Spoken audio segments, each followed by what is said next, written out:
Praise the Lord. आप सबको जय मसीह की। एक बार फिर से परमेश्वर ने ये मौका दिया है कि हम एक दूसरे के साथ बाइबल टीचिंग को सीखें।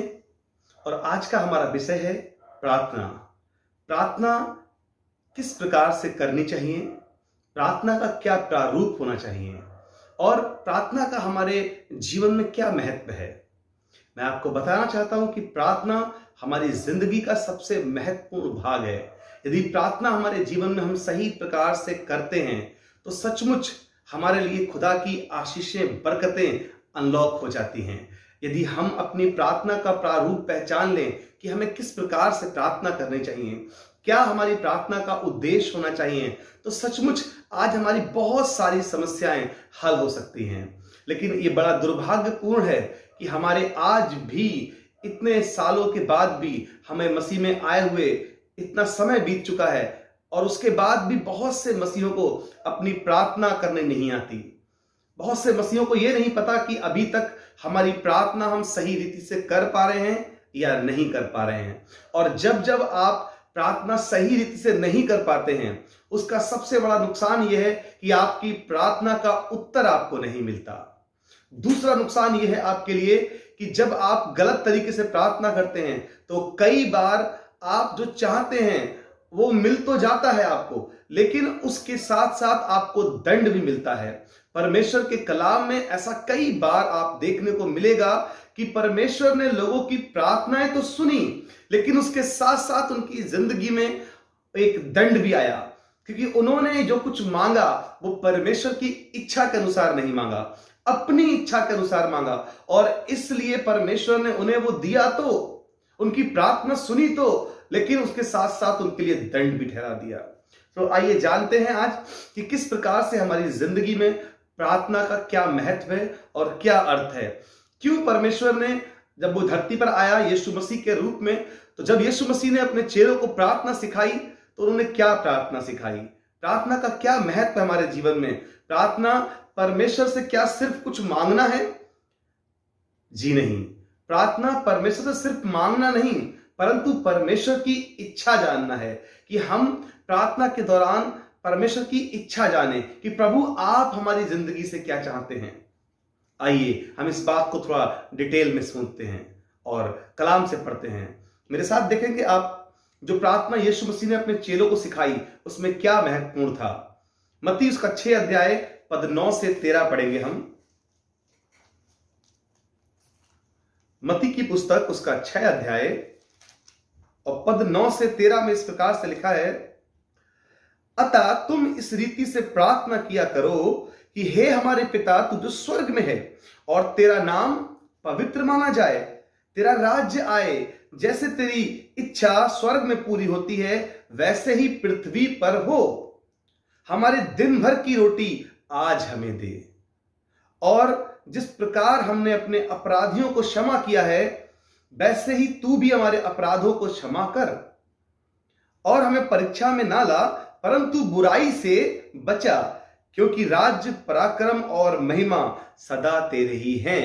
आमीन। जब हम इस प्रार्थना को देखते हैं और पढ़ते हैं तो हमें एक बात बड़ी सुंदर प्रार्थना में देखने को मिलती है कि यीशु मसीह ने अपने चेलों को कितनी अच्छी प्रार्थना करना सिखाई, जिसमें सारी बातें आत्मिक थीं, परंतु सिर्फ एक बात जो हमारी शारीरिक जरूरत है वो है हमारे लिए भोजन। उस भोजन को परमेश्वर ने मांगा, और भोजन के अतिरिक्त यानी कि रोटी के अतिरिक्त यीशु मसीह ने कुछ और मांगने के लिए हमें नहीं ठहराया। कोई धन की बात नहीं की गई, किसी प्रकार की प्रॉपर्टी की बात नहीं की गई, किसी प्रकार की और आशीष की बात नहीं की गई। संसारिक सारी वस्तुओं को यीशु मसीह ने दरकिनार कर दिया। केवल जीवित रहने के उद्देश्य से उन्होंने क्या मांगा?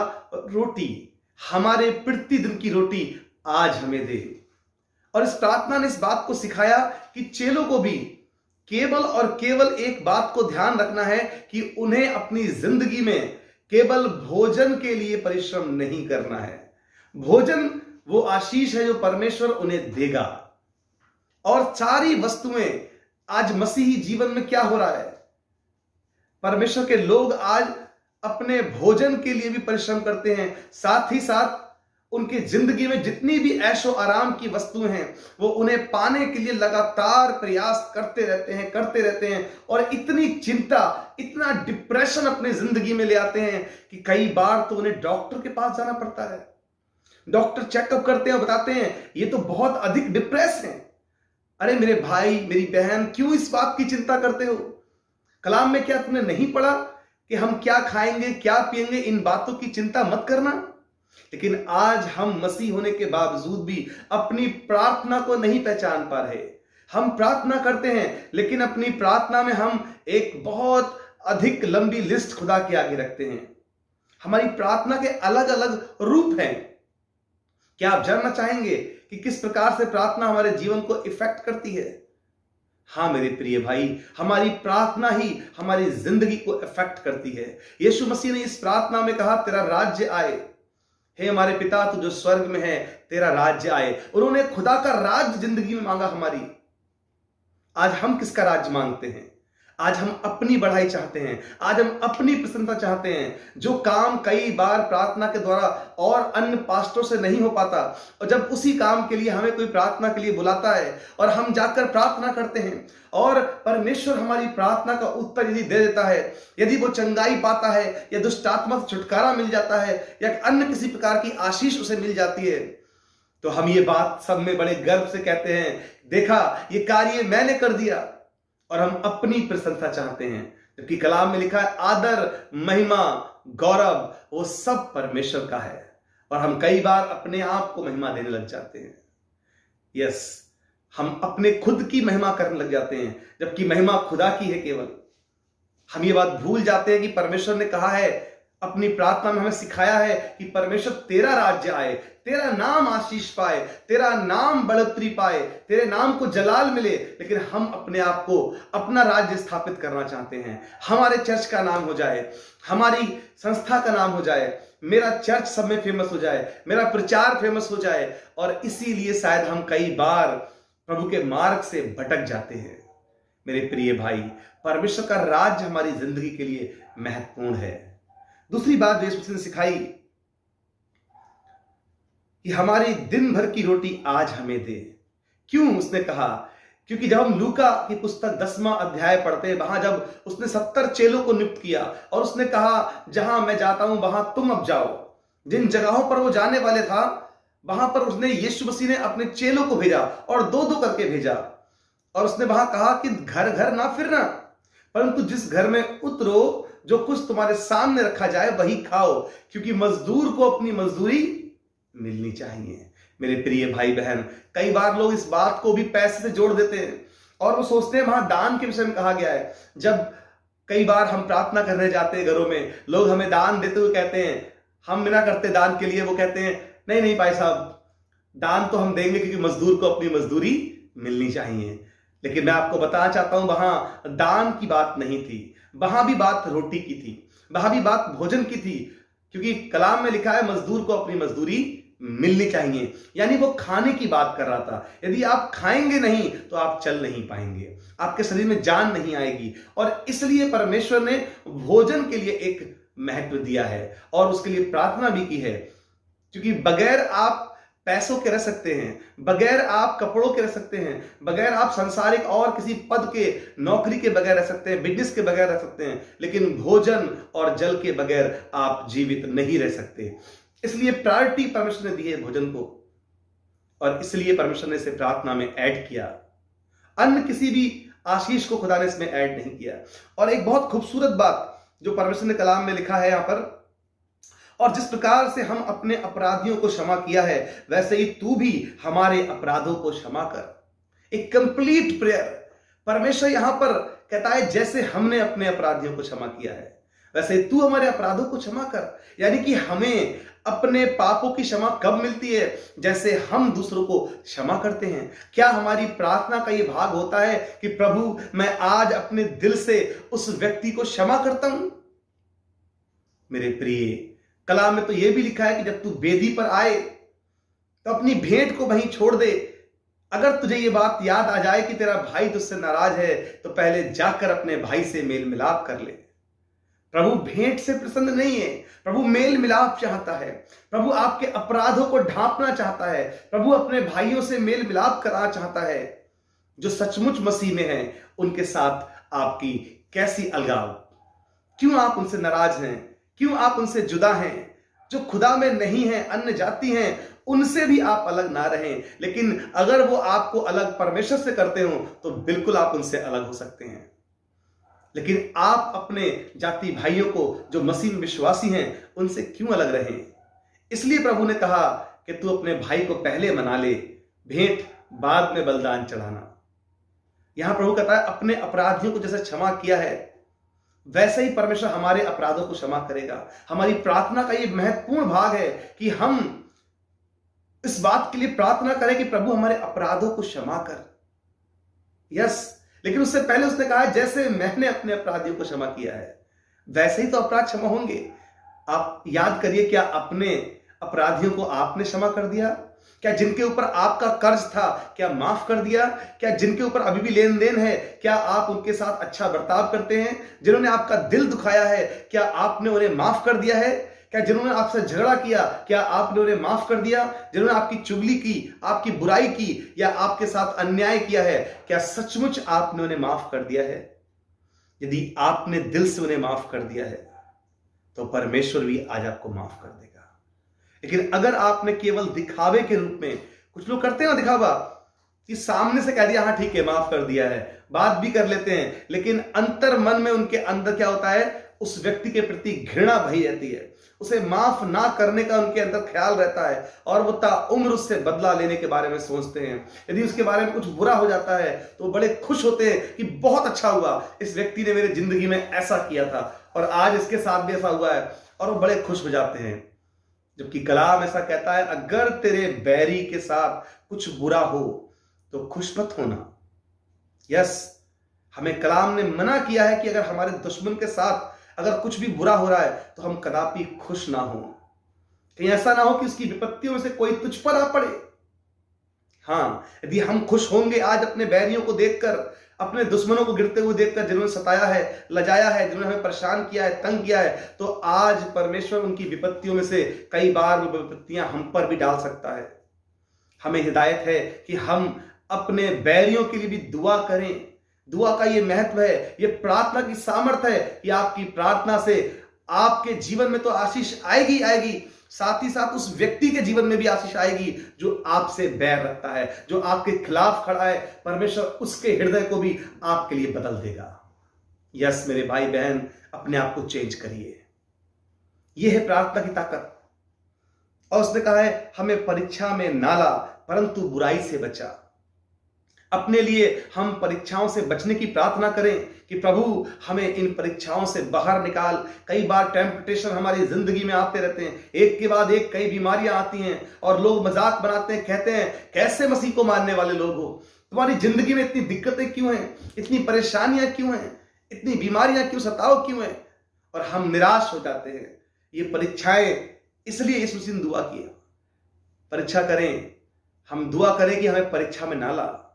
यस, आज हम इस बात के लिए दुआ करें, प्रभु हमें परीक्षाओं से निकाल। हमारी बड़ी बड़ी परीक्षाएं हो रही हैं प्रभु, बार बार बीमारियां आकर घेर लेती हैं, बार बार कर्ज में दब जाते हैं, बार बार हमारे घर में झगड़े कलेश और तमाम प्रकार की बुरी बातें होती हैं जो हमारे जीवन के लिए बड़े नुकसान की बातें हैं। हमें ऐसी परीक्षाओं से निकालिए प्रभु। ये प्रार्थना का भाग है हमारे लिए। हमारी प्रार्थना में क्या शामिल हो रहा है, यीशु मसीह ने क्या सिखाया है हमको, और आज हम क्या मांगते हैं? प्रभु हमें घर दे दे, हमें गाड़ी दे दे, हमें नौकरी दे दे। हम संसारिक वस्तुओं की मांग रखते हैं, जबकि प्रभु यीशु मसीह ने सिखाया है कि हम इस पैटर्न पर प्रार्थना करें, अपने लिए परीक्षाओं से निकलने के लिए प्रार्थना करें, स्वर्गीय राज्य की मांग करें, अपने लिए भोजन के अलावा और कुछ ना मांगे। यस, लेकिन हम अधिकांश संसारिक वस्तुओं की मांग रखते हैं खुदा के आगे। और अंत में उसने कहा है क्योंकि राज्य पराक्रम और महिमा सदा तेरे हैं। राज्य और पराक्रम और महिमा, मेरे भाई, राज्य तो सचमुच खुदा का होना चाहिए। आज हमारी जिंदगी में किसका राज्य है? आज हम किसके पीछे चल रहे हैं? हम आज किसका कहां मान रहे हैं? ये बात बड़ी इंपॉर्टेंट है। हम किसकी बातों को मान रहे हैं? आज किसका राज्य हमारी जिंदगी में बैठा हुआ है? हमारी प्रार्थनाओं के अंदर हम किस चीज को शामिल कर रहे हैं? यह बड़ा ही महत्वपूर्ण प्रश्न है। अपने आप से पूछें, क्या मेरी जिंदगी में खुदा का राज्य है? क्या मेरे घर में खुदा का राज्य है? कुछ लोग शायद सोचेंगे हाँ है, कि उनको लगता है कि छोटी सी प्रार्थना, छोटा सा वचन पढ़ लेने से खुदा का राज्य आ गया। जी नहीं, आपको उसका राज्य दिखाना होगा, क्योंकि परमेश्वर का राज्य बातों में नहीं है, प्रभु का राज्य सामर्थ्य में है। उसका राज्य अगर देखना है, वो प्रकट रूप में नहीं आता, वो दिलों के अंदर आता है, जिंदगियां बदल देता है। जैसे अगर किसी व्यक्ति को राज्य मिल जाता है, वो प्रधानमंत्री या मुख्यमंत्री या राज्यपाल या कोई बड़े ओहदे पर पहुंच जाता है, तो सबसे पहला बदलाव उसके अपने जिंदगी में आता है। उस पर अधिकार होता है। हर एक छोटे व्यक्ति से उनके पास बड़ा अधिकार होता है। जिन कामों को वो पहले नहीं कर सकते थे, अब उनके पास अधिकार है कि वो उन कामों को कर सकते हैं। ठीक ऐसे ही जब हम कहते हैं हमारी जिंदगी में परमेश्वर का राज्य है, तो फिर आज हम वो काम क्यों नहीं कर सकते जो पहले नहीं कर सकते थे? यदि पहले दुष्ट आत्माओं को नहीं निकाल मिलता था, लेकिन आज अगर हम कहते हैं हम प्रभु का राज्य मिल गया है, तो आज दुष्ट आत्माएं निकलेंगे यीशु मसीह के नाम से। अगर आपकी जिंदगी में राज्य है खुदा का, तो आप बीमारों पर हाथ रखेंगे और बीमार चंगे हो जाएंगे। यदि आज खुदा का राज आपकी जिंदगी में है, तो वो शांति जो यीशु मसीह ने कहा कि मैं जाता हूं, अपनी शांति तुम्हें दिए जाता हूं, वो शांति आज तुम्हारी जिंदगी में होगी। ये है खुदा का राज्य। तुम्हारे पास थोड़े से पैसे होंगे, पर आशीषें और बरकतें बहुत बड़ी बड़ी होंगी। आपके पास ऐसा हृदय होगा, करुणा और दया से भरा हुआ, जो दूसरों की मदद करने के लिए खड़ा होगा। यस, एक सीखने और सिखाने वाला हृदय, एक दूसरों की मदद करने वाला हृदय, दया और करुणा से भरा हुआ हृदय, पापियों के प्रति दयालु हृदय, क्षमा करने वाला हृदय, करुणा से भरा हुआ हृदय, ये हैं सचमुच की आशीषें। यस मेरे भाई, आज हम किसके राज्य में जी रहे हैं? परंतु इसके विपरीत आज हमारी जिंदगी में क्या पाया जाता है? झगड़े पाए जाते हैं, गुस्सा पाया जाता है, बात बात पर हम इतने ईर्ष्या करते हैं, बात बात पर अपने भाइयों के साथ बुरा व्यवहार करते हैं, बात बात पर छोटी छोटी बातें हमसे बर्दाश्त नहीं हो पाती, और हम कहते हैं जी हम तो बहुत गुस्से वाले हैं, हमें बहुत क्रोध आता है, मेरा गुस्सा बहुत तेज है, मेरा गुस्सा बहुत खराब है। मेरे भाई, मैं आपको बताना चाहता हूं, मेरी बहन, ये गुस्सा, ये क्रोध, ये शैतान की ओर से आपकी जिंदगी में आ रहा है। इसे दूर करिए अपनी जिंदगी से। ये घमंड से भरी बातें, घमंड से चढ़ी आंखें, ये खुदा की ओर से नहीं है। ये जीविका का घमंड खुदा की ओर से नहीं है। ये ज्ञान का घमंड खुदा की ओर से नहीं है। ये अपनी देह का घमंड, सुंदरता का घमंड, अपने वेल्थ का घमंड, हेल्थ का घमंड, एजुकेशन का घमंड, नौकरी का घमंड, अपने घर का घमंड और सांसारिक पद प्रतिष्ठाओं का घमंड, ये सब परमेश्वर की ओर से नहीं है। खुदा का राज्य इन वस्तुओं के द्वारा कभी स्थापित ना हुआ है, ना कभी हो सकता है। इसलिए अपनी इन कमियों से हम बाहर निकल कर आए। और लिखा है कि राज्य और पराक्रम खुदा का है। पराक्रम हमें पराक्रम नहीं है, खुदा का पराक्रम है, खुदा की महिमा है, खुदा का राज्य है।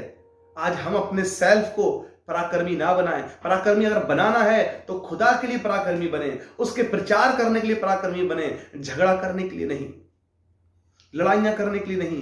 कई बार हम अपनी जिंदगी में दूसरों के साथ बड़े झगड़े कर बैठते हैं, बड़े थाना पुलिस हो जाते हैं, बड़ी मारपीट हो जाती है, पर ये गलती है हमारे जिंदगी की कि हमें ऐसा नहीं करना चाहिए। पराक्रम, क्योंकि लिखा है युद्ध यहोवा का है, जो मेरे दास को छूता है वो मेरी आंख की पुतली को छूता है। और ऐसी गलती कई बार हमारी जिंदगी में हुई है। मेरे अपने जीवन में भी व्यक्तिगत रूप में बताना चाहता हूं, ऐसी गलतियां हुई हैं। कई बार झगड़े हुए हैं, मारपीट भी हुई है, लेकिन जब मुझे इस बात की समझ आई, मैंने उससे दरकिनार कर दिया, क्योंकि परमेश्वर का कलाम इन बातों की हमें इजाजत नहीं देता। यस, आज महिमा हम किसको दे रहे हैं? खुद को दे रहे हैं या खुदा को दे रहे हैं? यदि आपके द्वारा प्रभु चंगाइयां कर रहा है, तो आप ये ना सोचें कि आप करने वाले हैं या आप दूसरों से श्रेष्ठ हैं, वरना आप ये सोचें कि मेरे द्वारा परमेश्वर काम कर रहा है। ये सामर्थ तो खुदा का है, और वो खुदा जो सबको इस्तेमाल करता है, उसने आपको चुना है। यस, खुदा को महिमा दीजिए। अगर आप भविष्यवाणी कर पाते हैं तो आप खुदा को महिमा दीजिए। यदि आप अच्छी कलीसिया चला पा रहे हैं, आपके पास अच्छी भीड़ आती है, तो आप खुदा को धन्यवाद दीजिए। किसी भी बात में अगर खुदा ने आपको धन दिया है, इज्जत दी है, कोई नौकरी दी है, अच्छा घर दिया है, अच्छे परिवार दिया है, अच्छी पत्नी, अच्छे बच्चे दिए हैं, कुछ भी आपको सुंदर सुंदर चीजें मिली हैं, खुदा ने अगर आपको दी है तो खुदा को महिमा दीजिए, खुद को महिमा मत दीजिए कि ये मैंने अपने बाहुबल से कर लिया, ये मैंने अपनी बुद्धिमानी से कर लिया है, ये मैंने अपने ज्ञान से कर लिया है। आप कुछ भी अपने ज्ञान से प्राप्त नहीं कर सकते। यदि आपने कुछ प्राप्त किया भी हो तो संसार में आपसे अधिक और लोगों ने प्राप्त करके रखा है। याद रखिए, आपसे भी अधिक लोग ज्ञानवान हैं, आपसे अधिक धनवान हैं, लेकिन सचमुच हमें खुदा को महिमा देनी है, हमें खुद को महिमा नहीं देनी। क्योंकि शैतान का पहला काम ही यही है कि वो आपके अंदर ऐसा बीज बोता है कि आप खुद को महिमा देना चाहते हैं। जैसे शैतान खुद को बड़ा बनाने के चक्कर में स्वर्ग से निकाला गया, वैसे ही आप खुदा की महिमा से अलग हो जाएंगे यदि आप खुद को महिमा देंगे। इसलिए अपनी प्रार्थना का भाग समझिए कि हमें इसी स्टेप बाय स्टेप, ये प्रार्थना का प्रारूप है कि हमें इसके आधार पर अपनी प्रार्थना करनी चाहिए। अपनी जिंदगी में हमें श्राप से बचना है। प्रार्थना के कई प्रकार होते हैं। पहला प्रकार है हमारा आत्मिक प्रकार, जैसा कि हमें लिखा है आत्मा की प्रार्थना, रोमियो उसका 8 अध्याय और पद 26 में लिखा है कि प्रार्थना कैसे हमारे लिए आहें भर भर कर प्रार्थनाएं करता है जो बयान से बाहर है। यस मेरे भाई बहन, हमारे लिए आत्मा स्वयं आहें भर भर कर प्रार्थना करता है, जैसा कि रोमियो 8:26 में लिखा है। इफिसियों 6 अध्याय पद 18 में भी आत्मा की प्रार्थना दी गई है। कैसे हमें आत्मिक रूप से तैयार होना है, मैं इसको आपके लिए पढ़ देता हूं, इससे आपको आसानी रहे समझने के लिए। रोमियो की पुस्तक उसका 8:26 में इस प्रकार से लिखा है,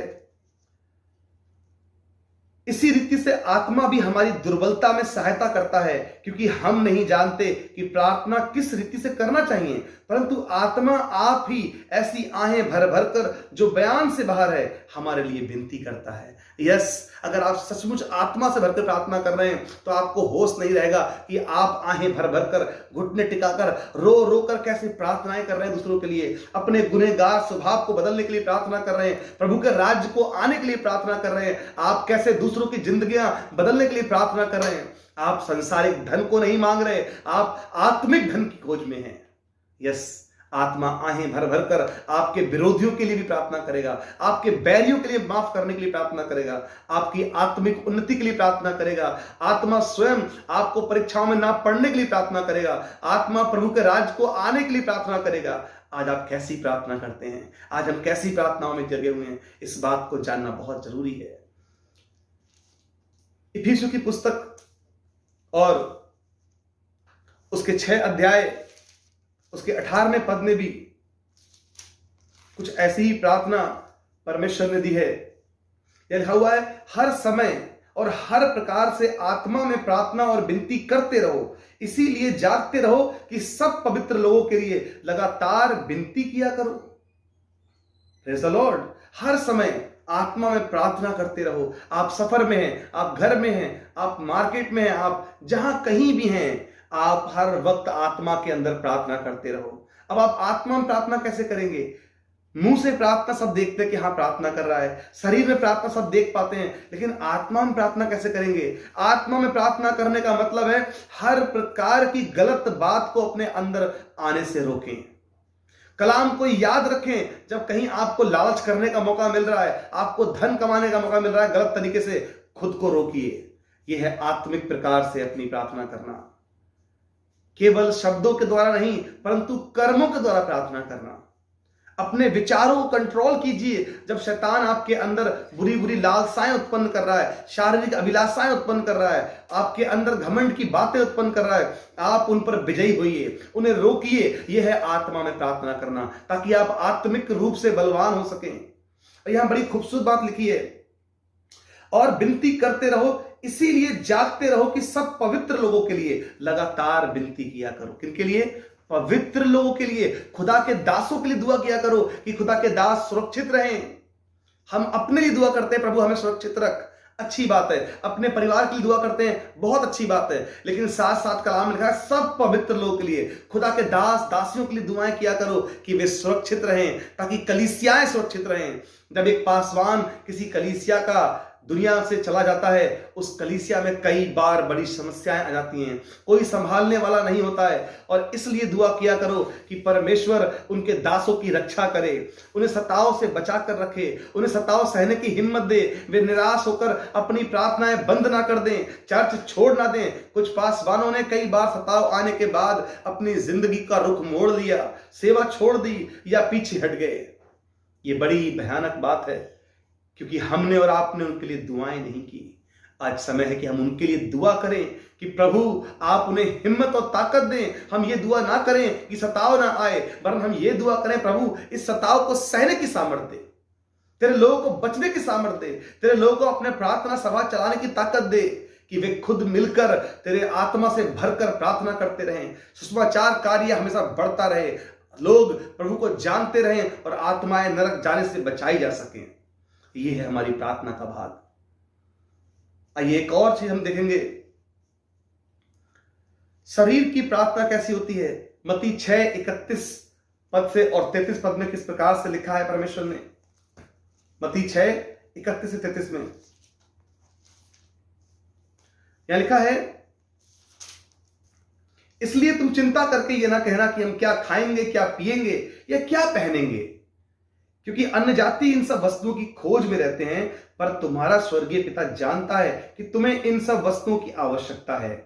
इसलिए पहले तुम परमेश्वर के राज और धर्म की खोज करो, तो ये सब वस्तुएं तुम्हें मिल जाएंगी। हाँ मेरे भाई बहन, हमें चिंता नहीं करनी है। आज सबसे ज्यादा हम विश्वासी लोग चिंता में पड़े हुए हैं। आज क्या बनेगा, हम क्या खाएंगे, अगर हमने सेवकाई में सपोर्ट नहीं मिला तो हम कैसे रहेंगे, हमारे घर का किराया कैसे जाएगा, बच्चे की फीस कैसे जाएगी। हमें चिंता लगी हुई है, हमारा मकान कैसे बनेगा, एक बड़ा चर्च बिल्डिंग कैसे बनेगा, हमारा लोन कैसे खत्म होगा, शादी विवाह का खर्चा कहां से आएगा। हमें इतनी सारी चिंताएं हमने अपने ऊपर लाद के रखी हुई हैं। ये बड़े शर्म की बात है हमारे मसीहों के लिए, क्योंकि अन्य जाति अगर चिंता कर रहा है तो उसके लिए शर्म की बात इसलिए नहीं है कि उसके कलाम में उसने पढ़ा नहीं है, उसे परमेश्वर कलाम मिला ही नहीं है। लेकिन हमें तो कलाम पहुंच चुका है, फिर हम क्यों खुदा के काम को नहीं करते, क्यों इस चिंता के रूपी बोझ को अपने ऊपर लिए चल रहे हैं, क्यों हम खुदा के हाथ में नहीं सौंपते कि प्रभु हम चिंता नहीं करेंगे, आज से चाहे जो हो जाए हम तेरा काम करते आए हैं, करते थे और करते रहेंगे, हम चिंता नहीं करेंगे। प्रभु तू एलिया को जंगल में खाना खिलाने वाला परमेश्वर है, हमें भी खिलाएगा। इस लॉकडाउन में हजारों लोग भूखे सोए, परंतु एक भी मसीही मैं विश्वास करता हूं भूखा नहीं सोया, क्योंकि खुदा ने चाहे कहीं से भी उनकी मदद की हो, खुदा ने लोगों की मदद की है। हाँ मेरे प्रियो, अन्य जाति लोग इन वस्तु की खोज में रहते हैं, परंतु तुम्हारा स्वर्गीय पिता जानता है कि तुम्हें किन किन वस्तुओं की आवश्यकता है। इसलिए अपनी प्रार्थना के प्रारूप को बदलिए, अपनी जिंदगी खुदा के हाथों में दे दिए, वो आपके लिए बेहतर उपाय करेगा, बेहतर योजनाएं बनाएगा। इसलिए अपनी चिंताओं का बोझ उसके हाथों में दे दीजिए। एक और प्रार्थना हम पढ़ेंगे, याकूब की पुस्तक 4 अध्याय पद 2 और 3 में लालसा की प्रार्थना। हमने बात किया पहले आत्मिक प्रार्थना के विषय में, फिर शारीरिक प्रार्थना के विषय में, जो हम लिस्ट बनाकर खुदा के आगे रख देते हैं। अब हम बात करने जा रहे हैं लालसा की प्रार्थना। याकूब की पुस्तक उसके 4 अध्याय में और उसके पद 2 और 3 में लिखा है, तुम लालसा रखते हो और तुम्हें मिलता नहीं, इसलिए कि तुम हत्या करते हो, तुम डाह करते हो और कुछ प्राप्त नहीं कर पाते। तो तुम झगड़ते और लड़ते हो, तुम्हें इसलिए नहीं मिलता कि मांगते नहीं, तुम मांगते हो और पाते नहीं, इसलिए कि बुरी इच्छा से मांगते हो, ताकि अपने भोग विलास में उड़ा दो। कलाम कहता है तुम्हारी प्रार्थनाएं मैं नहीं सुन रहा, क्योंकि तुम्हारी प्रार्थनाएं ऐसी हैं कि तुम अपने स्वार्थ की प्रार्थना करते हो। एक लंबी चौड़ी लिस्ट बनाकर प्रभु ये दे दे, प्रभु ये दे दे, प्रभु ये दे दे, अपनी चिंताओं का सारा अपने अंदर से निकाल कचरा खुदा के आगे रखते हो और फिर भी पाते नहीं। क्यों निराश हो जाते हैं मसीह? क्योंकि आज भी मसीहों को प्रार्थना करनी नहीं आती। अपने भोग विलास में उड़ाने की वस्तुएं मांगते हैं, अपने लिए धन की मांग करते हैं, अपने लिए सौंदर्य की मांग करते हैं, अपने लिए ज्ञान की मांग करते हैं। मैं आपको बताना चाहता हूं, परमेश्वर आपको ये सब कुछ ऐसे ही दे देगा। पहले उसके राज्य, उसके धर्म की प्रार्थना करिए। जो प्रार्थना यीशु मसीह ने सिखाई अपने चेलों को, उस प्रार्थना के प्रारूप के अनुसार अपने लिए मांग कीजिए, आपकी सारी प्रार्थनाएं कबूल हो जाएंगी। आज हमारी प्रार्थनाएं इसीलिए अनसुनी हो रही हैं कि हम अपने स्वार्थ से भरी प्रार्थनाएं कर रहे हैं। हम कभी ये नहीं कहते प्रभु मुझे धन दे कि मैं तेरी विधवाओं के लिए अच्छा सा इंतजाम कर सकूं, अनाथों को घर ले आऊं। प्रभु मुझे ऐसा बना कि मैं दीन और गरीबों की मदद कर सकूं। प्रभु मुझे इस लायक कर कि मैं बच्चों के लिए अच्छे स्कूल खोल सकूं। हम कभी ऐसी प्रार्थनाएं नहीं करते कि प्रभु मुझे इस योग्य कर कि मैं बीमारों का इलाज करने में मदद कर सकूं, तेरे मसीह भाई बहनों की शादियों में जो रुकावट है मैं उनके लिए अच्छा इंतजाम कर सकूं, मैं अनाथालय खोल सकूं। कभी हम ऐसी दुआएं नहीं करते। हम कभी दूसरों के बोझ को समझते नहीं हैं और इसीलिए परमेश्वर कहता है कि तुम्हारी प्रार्थनाएं सुनी नहीं जाती, क्योंकि तुम लालच से भरकर प्रार्थनाएं कर रहे हो, स्वार्थी प्रार्थनाएं कर रहे हो। इसलिए अपने जीवन में हम आत्मिकता की ओर बढ़े। मेरे प्रियो, आज भी परमेश्वर हमारी प्रार्थनाओं का उत्तर देता है। जब सुलेमान से उसने प्रार्थना के बाद कहा मांग तुझे क्या मांगना है, सुलेमान ने अपने लिए धन नहीं मांगा, ताकत नहीं मांगी, केवल एक चीज मांगी, उसने कहा बुद्धि दे प्रभु। और परमेश्वर ने उसको बुद्धि दी राज्य संभालने की, और साथ साथ उसे ज्ञान दिया, धन दिया, ताकत दी, और सब कुछ उसे ऐसे ही फ्री ऑफ कॉस्ट दे दिया। एलिया ने जब प्रार्थना की तो एलिया की प्रार्थना से 3.5 साल तक पानी नहीं बरसा, और जब फिर उसने प्रार्थना की तो फिर पानी बरसा। एलिया ने प्रार्थना की और उस विधवा का बेटा जिंदा हुआ। एलिया ने प्रार्थना की, उस आटे को खत्म नहीं होने दिया जब तक सूखा रहा, उसकी कुप्पी का तेल खत्म नहीं हुआ। जब खुदा के लोग प्रार्थना करते हैं उसमें दूसरों के लिए कुछ ना कुछ छुपा होता है। हमारी जिंदगी, हमारी प्रार्थनाएं दूसरों के लिए हों, दूसरे लोगों की भलाई के लिए हों, खुदा के राज्य के लिए हों, हमारे पाप अपराधों को माफ करने के लिए हों, और खुदा को महिमा देने वाली प्रार्थनाएं करें। आपको अपने आप सब कुछ मिल जाएगा। अपनी स्वार्थी प्रार्थनाओं से कृपया बाहर आएं, तो खुदा से कहें प्रभु मैं आज से अपनी प्रार्थनाओं का प्रारूप बदलने दूंगा। हाँ प्रभु, मैं आज से केवल आपकी इच्छा के अनुसार जीवन जीऊंगा, जो आपकी मर्जी है मैं उसे पूरा करूंगा। अपनी इच्छाओं को, अपनी आवश्यकताओं को मैं सब कुछ एक तरफ करता हूं प्रभु, आज से तेरी योजना में चलूंगा। आज ही आपकी प्रार्थना सुन ली जाएगी, परंतु उस प्रार्थना में शामिल करें आप दूसरों की भलाई, नेकी, दया और क्षमा, इन बातों को आप इस्तेमाल करें। खुदा को महिमा दें, उसके राज्य के लिए मांग करें, अपनी जिंदगी खुदा के हाथों में सौंपें। हमारा खुदा सचमुच आपकी प्रार्थनाओं को सुनेगा। Yes, God bless you. काश की परमेश्वर मुझे और आपको इतनी समझ और इतनी बुद्धि दे कि हम उसके मार्ग पे चल सकें और उसकी योजना में शामिल हो सकें। हमारी प्रार्थनाएं खुदा के घर तक पहुंचने पाएं और खुदा उन प्रार्थनाओं का उत्तर दे। आमीन। God bless you.